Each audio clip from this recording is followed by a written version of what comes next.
Hello everyone and welcome back to my channel today. So today I'm doing an update, my week 2 update on Dr Sam Bunting skincare. Now some of you may want to forward through my introduction because I have something to say, and I was in two minds whether to say anything, but I got a rather nasty comment yesterday, and I don't like to show people attention that make nasty comments, but I just feel compelled to do this. But if you feel so motivated to do any other nasty comments, what I'm going to do from now on is totally ignore it and put something like, I'm not going to comment on something that doesn't meet YouTube's community guide. So in case anyone else is thinking of doing it for attention, don't bother, okay? But I just wanted to say this, okay, this morning. So I got a comment on last week's video saying that in my case what I need is major plastic surgery and some really full-on laser treatment. Fair enough.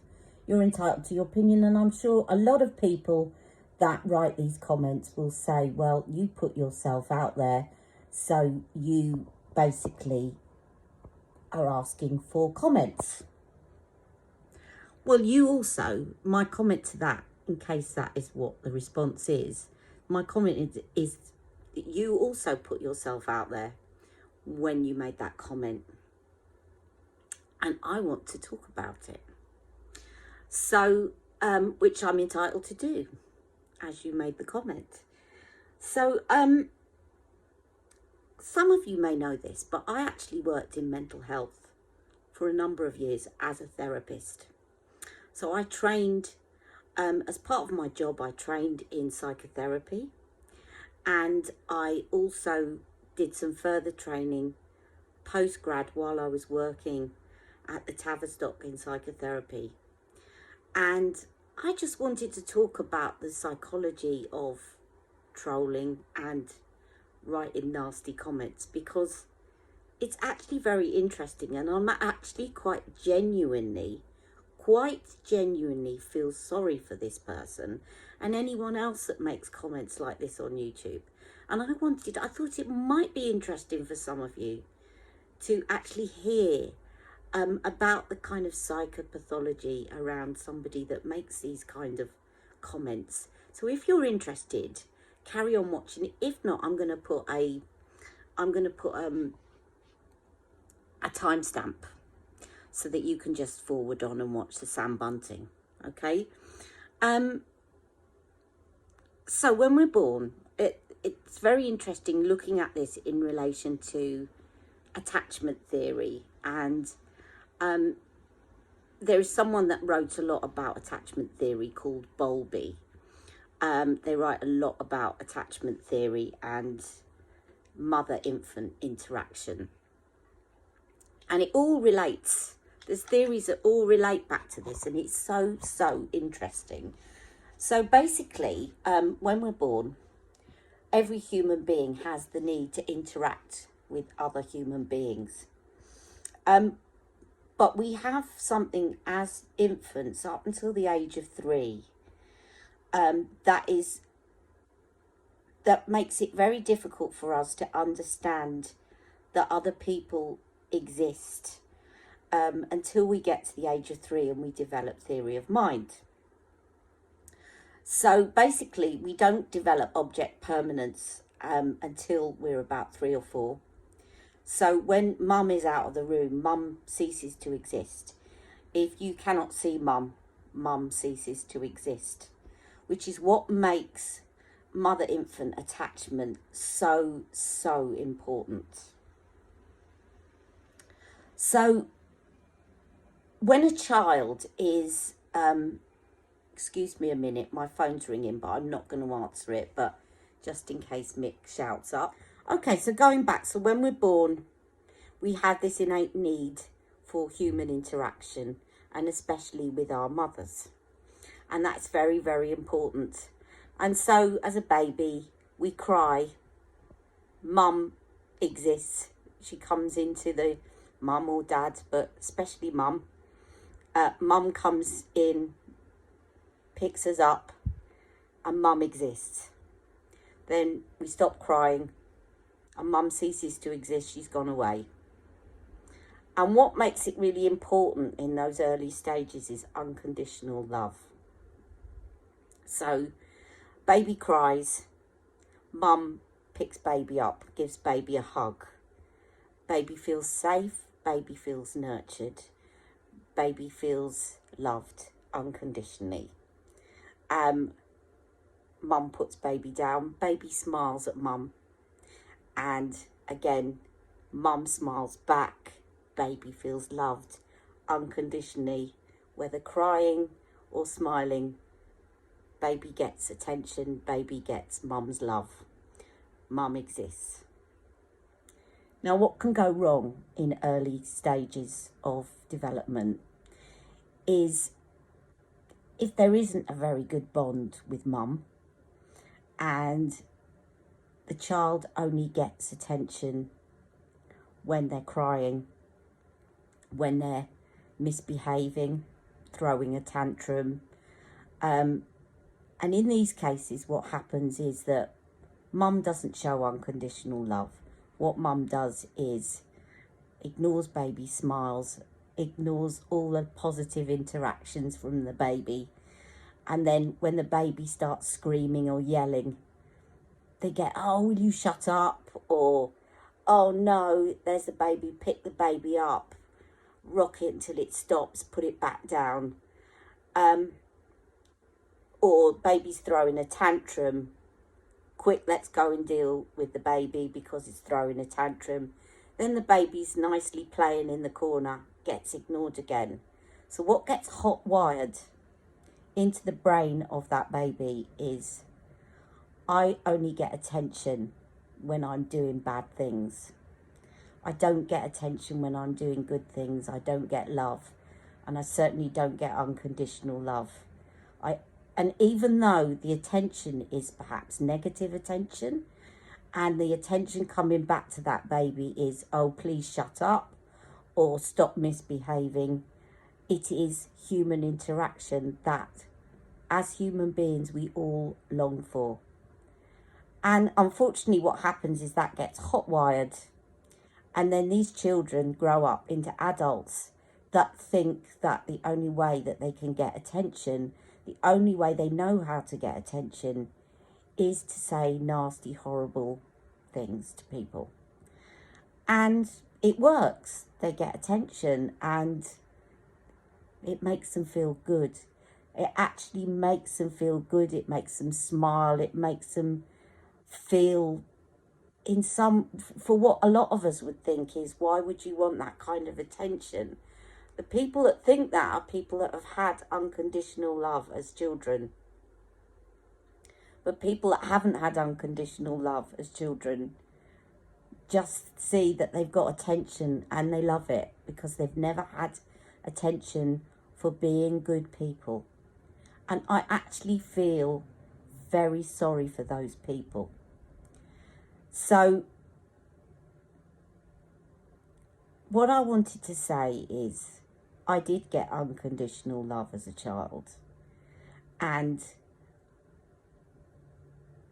I actually love doing my channel. And what I love about doing my channel is that I get to help other women feel better about themselves. And I feel sorry for somebody that's never felt that buzz of being able to look in the mirror at the end of the day and say to themselves, I've made someone feel better about themselves today. All they've got is, isn't it great? I put somebody down today. I feel great. But they don't get that buzz. And they've never known how great that feels.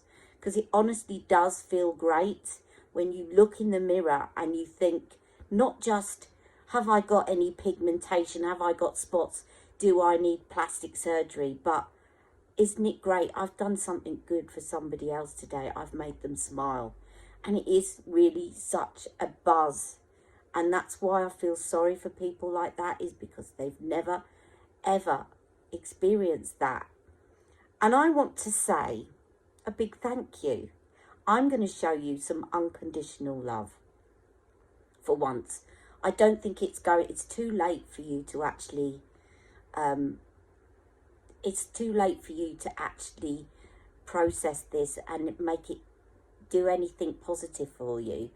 But I'm going to show you some unconditional love, because my son got a detention at the beginning of the week. And I said to him, I'm really disappointed in you. And his mouth dropped. And I said, but you know what, Jack? No matter what you do, I'm always, always going to love you. And I put my arms around him. And it's basically what you've done is you've confirmed for me that I am actually a good mother.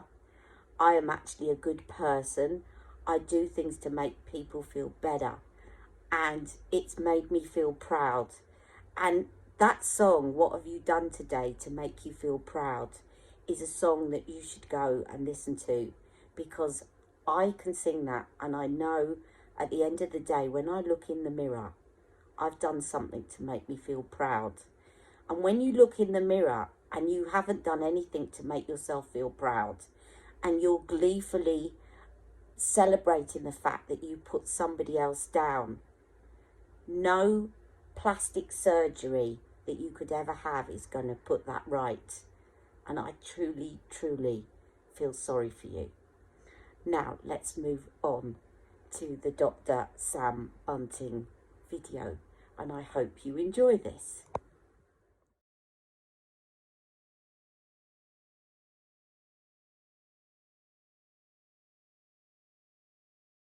Good morning, everyone.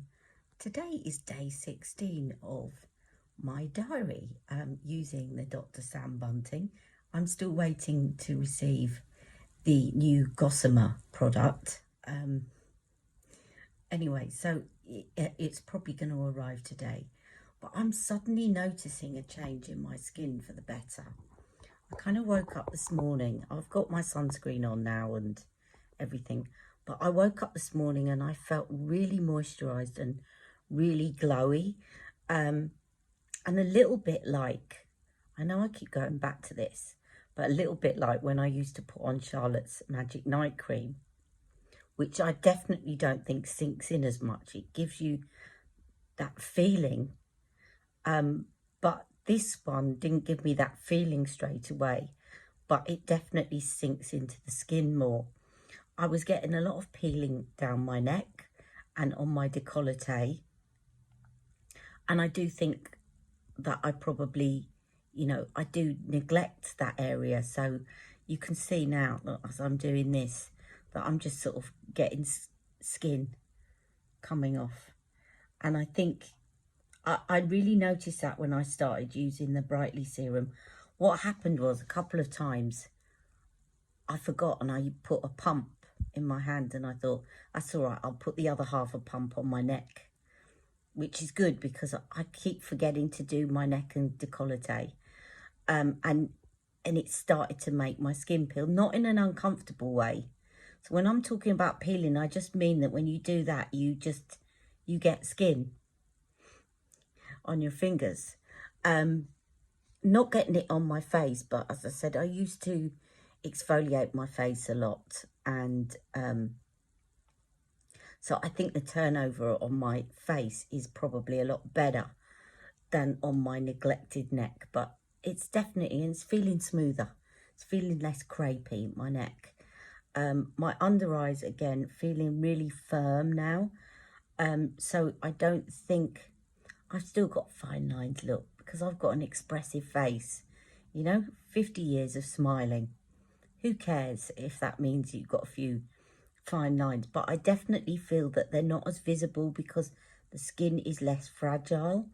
And maybe a little bit, I don't know, but a little bit up here where these expression lines are as well. This one doesn't seem as deep set. So I'm starting to notice some changes now for the better.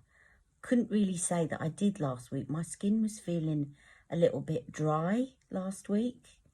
and not as glowy as it normally is. But as I say, I think a lot of the products that we use give us that glow, that immediate glow, but it's not necessarily coming from deep within the skin. What I like about this regime is everything sinks in really quickly, and I kind of trust that this glow is really me and not some product that's sort of sitting on top of my skin, if that makes sense. So that's my update on day 16, and I'll do another check-in before the week is out. I've only got a couple of days, haven't I? But anyway, I hope that's been helpful, and I'll see you all soon.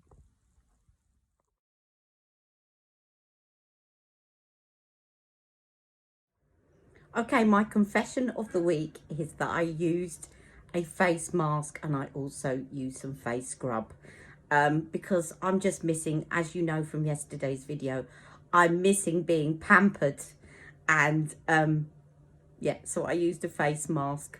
And I also, because I was getting a lot of skin shedding still on my neck, and my neck's feeling really smooth actually. So I really wanted to get rid of that dead skin because it was just coming off. It still is on my hands. So I just want to make sure that I'm kind of getting it out of the way. Look, you can see I've got some here as well. So I'm shedding skin, and it's just, without exfoliation, I don't know really what you're supposed to do. I do get the concept of not aggravating the skin, but if you start peeling, probably what Dr Sam Bunting would say in that situation is that perhaps you need to cut back on the serum. But actually it's not uncomfortable, it's not actually making my face sore, it's just peeling. So it's not a problem. I think if you've got very sensitive skin and you start peeling, it might be a problem. So if you do have sensitive skin, you need to go really easy, especially on the Brightly serum, because as soon as I introduced the Brightly serum, that's when my face started peeling quite a bit. And as I said, it's not really uncomfortable, it's just coming off. Okay, so that's my confession of the week.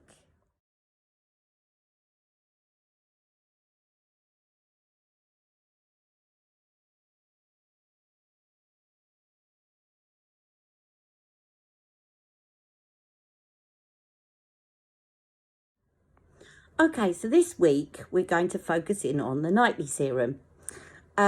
Now, I was actually going to focus in this week on the gossamer, the new gossamer product, but I'm still waiting on it. They've only just dispatched it. So if you're ordering from abroad, I know that they have got, they've got a kind of flat fee for international delivery, but be prepared for a bit of a delay, because I think probably they're quite a small company and they've got an influx of orders for the new product and they're probably struggling to keep up. But that's fair enough. We all know that these are difficult times in terms of social distancing, and I'm sure that affects packing departments. Anyway, so this week I thought what I would do is the nightly serum, because I think of all the products that people are really interested in, they're probably most interested in the serums, the nightly one, and last week I did the Brightly one. So this is the Flawless Nightly Serum. Now I'm going to just show you what this looks like. I haven't got my stand up here, but I'm just going to put some on my finger so that you can see. So this one, as I said, is actually yellow in colour. Okay, so that is, as I said last week, is really helpful because the Brightly one is white, and otherwise they look virtually identical, except one says nightly and one says Brightly, and it's very easy to confuse the two. I'm just going to put that on my hand because it won't harm my hand to have a bit of that on. So let's talk about the active ingredients.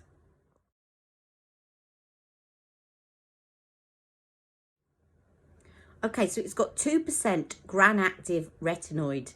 Now, the Ordinary does Gran-Active. It's a very stable form of retinoid, and you can read all about it on her website, but it is a very stable form of retinoid. And I think, from my knowledge of it, the Gran-Active variety is also better tolerated if you have sensitive skin. Okay, it's got 5% azelaic acid. Now, Dr Sam loves azelaic acid. She's put it in absolutely everything. And it's a yeast type ingredient, which is very, very good for bumpiness. If you've got a bit of bumpiness in your skin, and you remember where I had that pigmentation on my head, it's good for pigmentation as well. But I also had bumps where my skin had been burnt, and it was very good at evening out texture. When I started using azelaic acid by the ordinary, which is 10%, I actually, when I put it on, I felt a slight kind of, a bit of an uncomfortable itch for about 2 to 5 minutes, which is kind of a normal side effect. I haven't felt that with Sam's, but then that may be because I'm used to azelaic acid. But if you feel a kind of a slightly uncomfortable itch when you start using these products with azelaic acid, don't give up on it straight away unless it's sort of prolonged itching. It should subside within 2 to 5 minutes. And when you look up when you're prescribed azelaic acid on prescription, it is a kind of known side effect. But a little bit like vitamin C, you kind of know that it's working. But if it does give you prolonged sensitivity, then obviously stop. Okay, it's got 1% bakuchiol, which, as I said last week, thinks it's a retinoid, but it's actually a plant seed extract. But it thinks and it works like retinoids. So, again, there's loads to read about on Sam's channel, or read about on her website, but also on her channel. She's also got a Facebook group, a closed one, but you can request to join, which I have just joined, but I haven't been on there yet.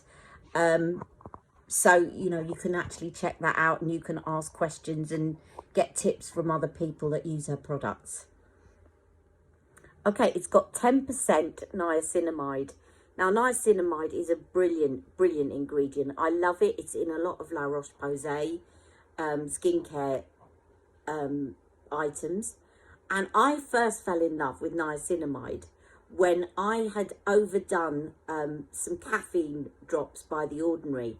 I think there was that, and there was another time, there's a couple of times that I really messed up my skin.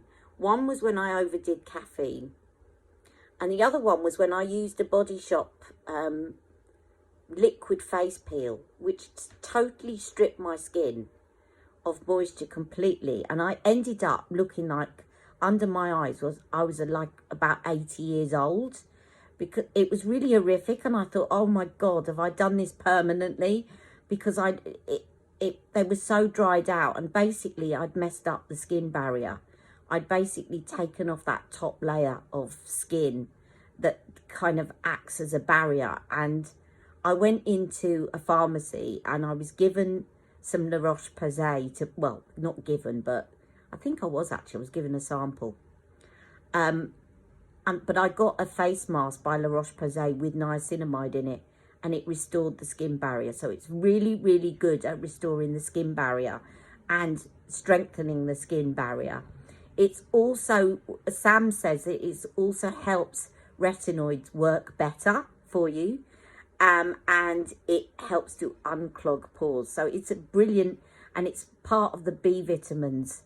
So again, you can read far more. I'm not a skincare expert, but it is really good. And the niacinamide serum that I got from my cohorted box a few months ago, I've loved it. It's really, really good. And that's 10% niacinamide as well. So it's definitely something that is an all-rounder, really good ingredient to have in your skincare.